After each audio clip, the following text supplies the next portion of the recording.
बहुत सारे investor L&T emerging business fund के परफॉर्मेंस को लेके बहुत ज़्यादा नर्वस दिख रहे हैं।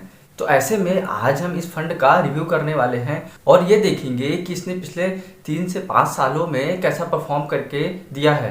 बहुत सारे इन्वेस्टर्स तो इस बात से भी नर्वस हैं क्योंकि जो इसके फंड मैनेजर सौमेंद्र नाथ जी थे, उन्होंने नवंबर 2019 में ही इस फंड हाउस को छोड़ दिया था। तो ऐसे में आज हम इस फंड को रिव्यू करेंगे और देखेंगे कि ये कैसे परफॉर्म कर सकता है।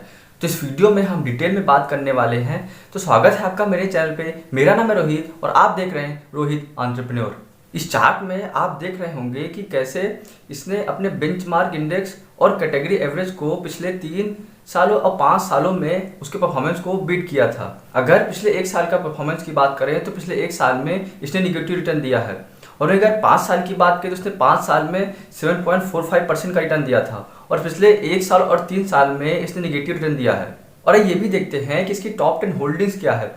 अगर इसकी टॉप 10 होल्डिंग्स की बात करें तो वो है persistent systems, Mahanagar gas, VST industries, Sanofi India, Suven pharmaceutical, Abbott India, Ipca laboratories, Deepak nitrite, Navin fluorine, Amara Raja batteries. तो इसके ये जो इसके टॉप 10 होल्डिंग्स हैं इस फंड की।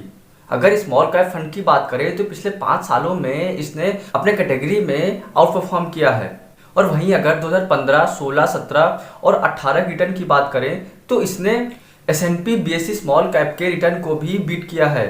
अगर बात करें पिछले 1 से 3 साल की रिटर्न की तो इसने अंडर परफॉर्म किया है। अब आइए इस फंड के बारे में कुछ जान लेते हैं। सबसे पहले ये स्मॉल कैप फंड है और अगर इस फंड के डाइवर्सिफिकेशन की बात करें तो इसने अप्रॉक्स 94 स्टॉक्स में अपना फंड का पैसा इन्वेस्ट किया है। और वहीं अगर इसके एसेट एलोकेशन की बात करें तो इसने मिड कैप में अप्रॉक्स 41% का इन्वेस्टमेंट किया है, और वहीं अगर स्मॉल कैप की बात करें तो स्मॉल कैप में इसने अप्रॉक्स 59% का इन्वेस्टमेंट किया हुआ है। बात करें एल&टी इमर्जिंग बिजनेस फंड की तो ये बहुत अच्छा डाइवर्सिफाइड पोर्टफोलियो इन्वेस्टमेंट माना जा सकता है। ये सिर्फ आपके पोर्टफोलियो रिटर्न पे ही फोकस नहीं करता, ये आपके लिक्विडिटी और रिस्क पैरामीटर्स पे भी फोकस करता है। अगर इस फंड की बात करें तो ये फंड बहुत डिसिप्लिन वे में इन्वेस्टमेंट करता है क्योंकि इसकी कोई भी मेजर होल्डिंग किसी भी एक स्टॉक या किसी भी एक सेक्टर्स में नहीं है। अगर आप इस फंड में इन्वेस्ट करने का सोच रहे हैं तो आपका जो इन्वेस्टमेंट होराइजन होना चाहिए वो 7 साल से 10 साल के बीच का होना चाहिए।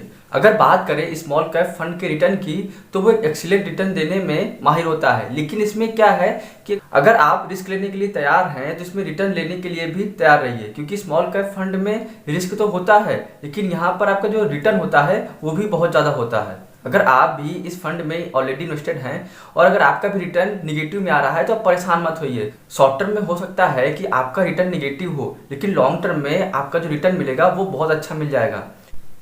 तो आज मैंने एल&टी इमर्जिंग बिजनेस फंड के बारे में बात किया और देखा कि इसने कैसा परफॉर्म किया है। तो अगर आपको वीडियो पसंद आया हो तो आप वीडियो को लाइक कर सकते हैं। अगर आपको ऐसे ही वीडियोस चाहिए तो आप मेरे चैनल को सब्सक्राइब कर सकते हैं। तो आज के लिए इतना ही, मिलते हैं अगले वीडियो में।